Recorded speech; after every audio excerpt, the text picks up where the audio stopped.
Hey, how you doing today? Bob Folks here for the Gilly Glue. Well, we're out and about here today.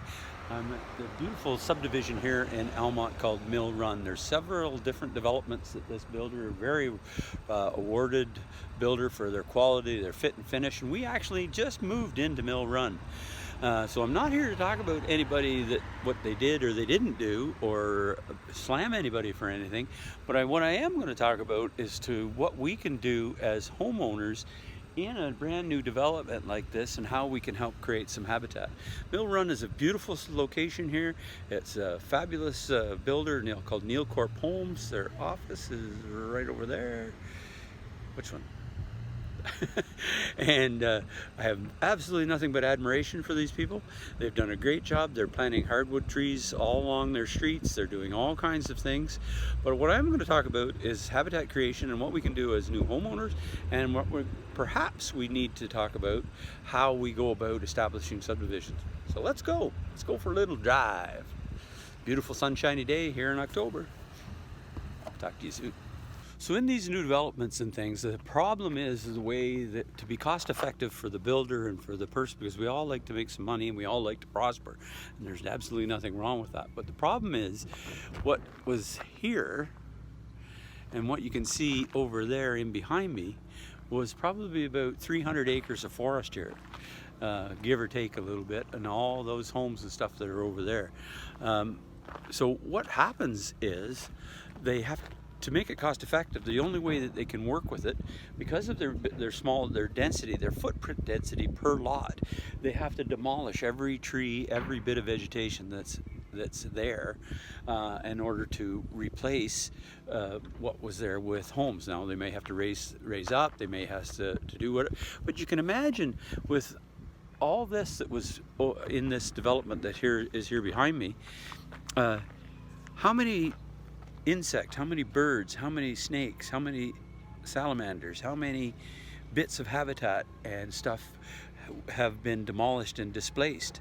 We can't get it back. So that's that refactoring syndrome that's happening. So we've completely eliminated about 300 acres of habitat here. So how, as homeowners, can we help replace that? Let's go for another little drive. So here we go. Here's where we can make a difference. Here's where we can really assist. So you can see behind me here, this is scheduled homes in behind over the next couple years. All these grasses and weeds and stuff housed dozens of American goldfinch. They actually fledged and nested all in these grasses. But we've just got sod, so you can see, as far as you can see that way, and as far as you can see that way, we've just all been sodded. And you can see by the look of the deck, so there's house, and then there's house here. So what if, here's the points. Here's what we can do. First, number one point. When we do our research and plan our gardens, we don't plan our gardens based on what we're going to plant. We plan our gardens based on what we want to support. What animals, what insects, what birds, what plants do we want to put in, and who is it going to support? That's our first thought process. How can I build my yard, and who's it going to support? And then you start talking about the plants that you're going to research, that you're going to implement into your yard, that are going to support the animals and the birds and the insects and stuff that you're interested in, and or wanting to support. All of our native animals and insects and things. So it's native Ontario plants, so we want to search native Ontario plants, native Ontario shrubs, native Ontario grasses, native Ontario wildflowers. All of those things will take you to a destination where you're going to be purchasing and planting in your yard things that support all of our native birds and insects. And then one point I always like to bring up, as an example, monarch butterflies lay their eggs on milkweed. Everybody kind of knows that. It's been a big push for monarch butterflies. In fact, it was a great year for monarch butterflies. Part of that reason isn't so much that they love the plant, it's because they've become they're not affected by the toxins in the plant when they eat the leaves. They've evolved with them over the last 200 years, 300 years, whatever it has been.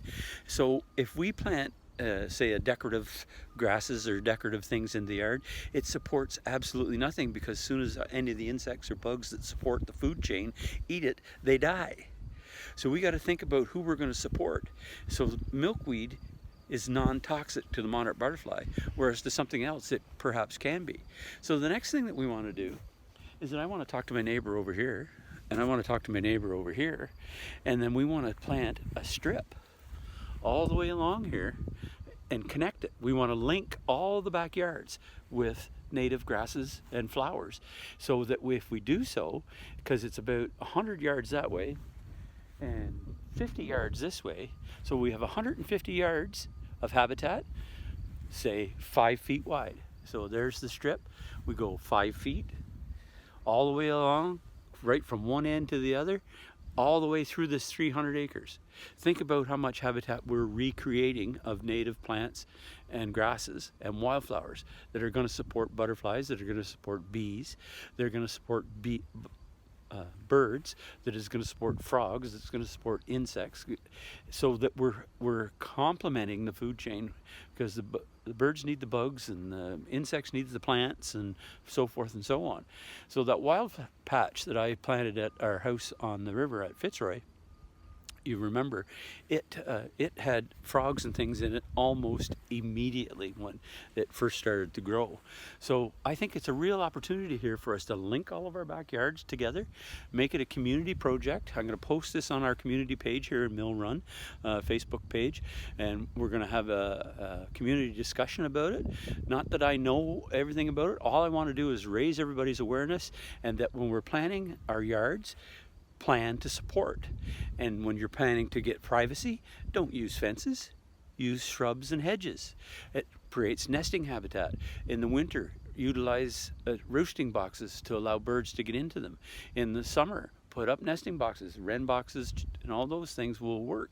And if you have these grasses and things like this all along here, the American goldfinch and everything is supported. So I really think it's an awareness thing. I really think it's a community thing. We can get together, we can really help one another, and we can help support our fellow animals, because we're an animal on this earth just like anybody else. Whether it's a bird or a tree or a insect, we're part of that as well. I think that's a big thing that we have to get accustomed to. Have yourself a great day. Thanks for stopping by.